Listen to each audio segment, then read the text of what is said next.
My daughter-in-law slammed the plates on the floor and screamed, "You live here for free, so you clean." I said nothing and walked out. My son called later, "Mom is crying because of you." I replied with one sentence. 24 hours later they were both begging. What I did next destroyed their plans. Family story. I stood in the middle of that kitchen in their suburban house on Maple Ridge Drive and watched the pieces of my late husband's old dinner plates scatter across the tile. The sound of them breaking still echoes in my head sometimes. Brittany had thrown them hard, right at my feet, and then she pointed at the mess like I was the one who made it. "You live here for free, so you clean," she screamed. Her face was red and her voice bounced off the walls of that open-concept kitchen they were so proud of. The granite counters, the stainless appliances, the big island where the kids did their homework. Everything about that house was designed to look perfect from the outside. I didn't raise my voice. I didn't cry. I just set the dish towel down on the counter, turned around, and walked out the back door. The screen door slapped shut behind me. I kept walking past the patio furniture, past the grill, across the backyard, and out through the side gate onto the quiet street. My purse was still inside. My phone was still charging on the nightstand in the guest room. None of that mattered in the moment. I walked 3 blocks to the little park at the end of the cul-de-sac and sat on a bench under the oak tree. The afternoon sun was warm for late September. Kids were still at school. The neighborhood was quiet except for a lawnmower somewhere in the distance and the occasional car turning into a driveway. I just sat there and breathed. My name is Helen Cartwright. I'm 64. My husband Frank died 3 years ago from a sudden heart attack in our own kitchen back in the small town where we raised our son. After the funeral and the sale of the house, I had a modest nest egg and the Social Security checks. My son Derek and his wife Brittany invited me to come live with them in their 4-bedroom house outside Columbus. They said it would help with the kids and it would keep me from being lonely. At the time it sounded like the right thing. For the first year it almost was. I watched my 2 grandsons after school. I cooked dinners. I folded laundry. I drove the boys to soccer practice when Brittany had late meetings. Derek worked long hours at the logistics company.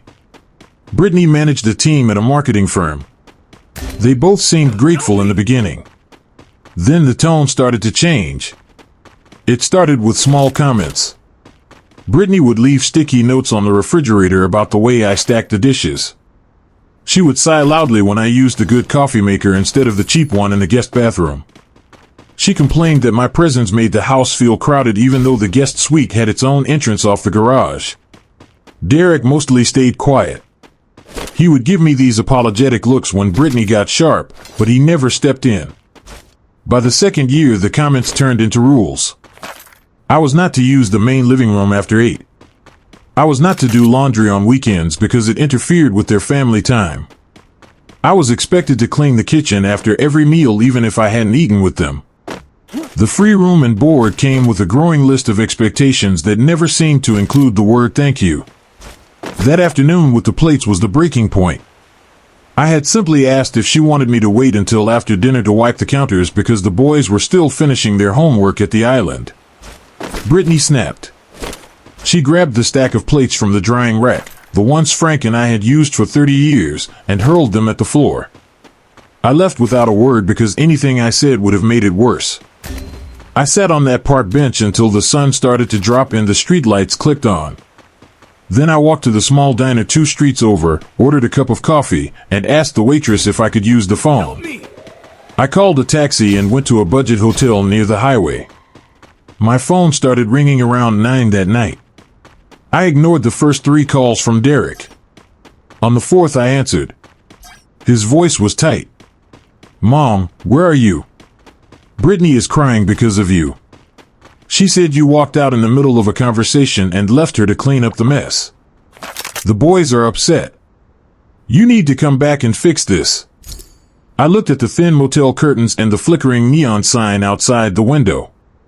I thought about the years of quiet resentment, the sticky notes, the way Brittany never once asked how I was doing after Frank died.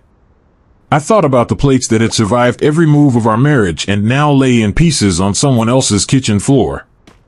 I replied with one sentence. I already paid for the room and board you offered me free. Then I hung up. I turned the phone off after that.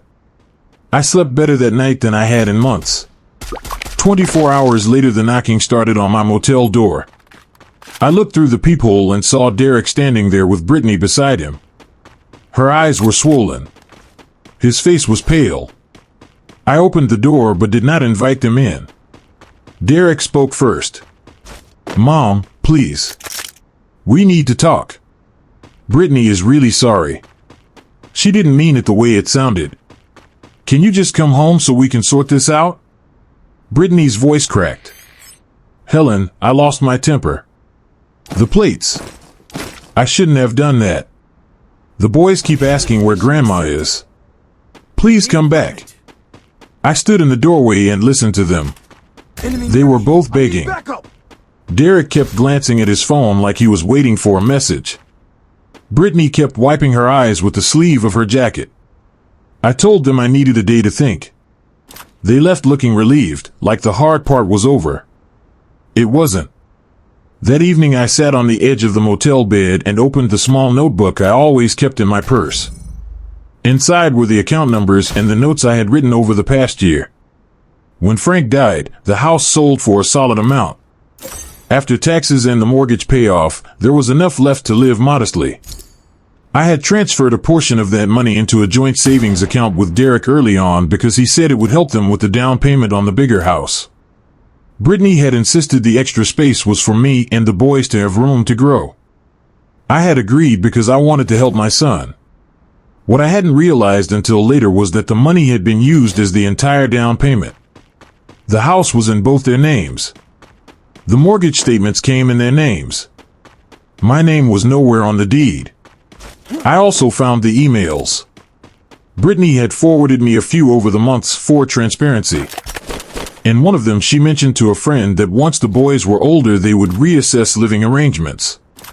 In another, she joked about how the free childcare was saving them thousands a year. Derek had been copied on some of those. He never mentioned them to me. The next morning, I checked out of the motel and took a rideshare to the bank where Frank and I had always done our business. I closed the joint savings account. The remaining balance was still substantial. I moved every dollar into a new account in my name only. Then I went to the small attorney's office 3 blocks from the bank. The lawyer was a woman named Marjorie who had handled Frank's estate. She listened without interrupting while I explained the situation. By the end of the day, the paperwork was in motion. I filed a formal request for an accounting of the funds that had gone into the house. I also notified the mortgage company that I was withdrawing any informal contribution claims. More importantly, I contacted the real estate agent who had sold our old house and asked her to prepare a statement of the original proceeds. Everything was documented. I spent that night in a different motel closer to downtown. In the morning, I received a call from Derek. His voice was different this time. Higher. Frantic. Mom, the bank just called. They said the joint account is closed. What did you do? I told him the truth. I took back what was mine. There was a long silence. Then Brittany's voice came on the speaker. She was no longer crying. She was angry again. You can't just do that. We used that money for the house. The boys live here. You live here. You can't leave us in this position. I stayed calm. I never lived there for free. The money from your father's house paid for the roof over your heads. I cooked. I cleaned. I raised your children while you both worked. That was never free. And after yesterday, I decided I was done being treated like the hired help. They both started talking at once. Derek tried to reason. Brittany threatened to call the police and say I had abandoned the children. I hung up again. What I did next was simple and quiet. I called the school and updated the emergency contacts so that my sister in Indiana was listed instead of me. I canceled the automatic transfers I had been making toward the boys' college fund under the family plan. Then I contacted a property manager in a quiet town 40 minutes outside the city and put a deposit on a small 2-bedroom cottage that was available immediately.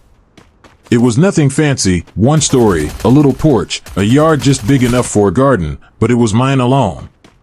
2 days later, Derek and Brittany showed up at the new motel with the boys in the back seat of the SUV. The kids looked confused. Brittany's makeup was perfect this time. Derek looked like he hadn't slept. I need backup. They tried one last approach. Derek said they had talked it over and realized they had been unfair. Brittany offered to put my name on the house title if I would just come back and keep helping with the children. She even apologized for the plates and said she would replace them with something nicer.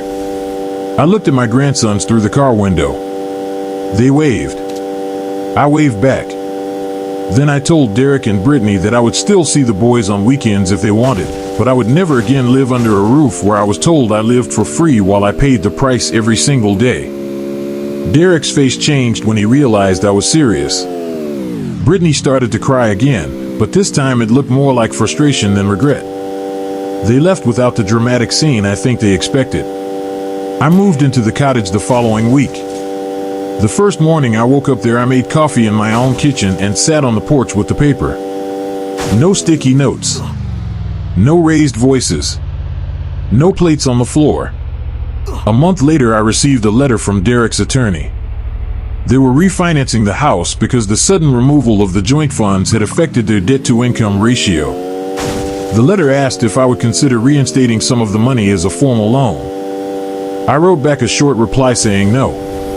I still see the boys. We go to the park. We get ice cream. They ask why Grandma doesn't live at the big house anymore, and I tell them the simple truth, that sometimes people need their own space to be happy. Derek still calls every couple of weeks. The conversations are careful. Brittany does not call at all. I keep the broken plate story to myself most days. But every once in a while, when the evening is quiet and the cottage feels exactly the right size, I remember the sound of those plates hitting the tile and the way I simply turned and walked out. I remember the one sentence I said on the phone. And I remember that 24 hours later they were both standing at a motel door begging for something they had already lost the right to ask for. The plans they had made, the free childcare, the quiet extra income, the assumption that I would always be there to clean up whatever they threw down. Those plans ended the moment I decided my silence was no longer for sale.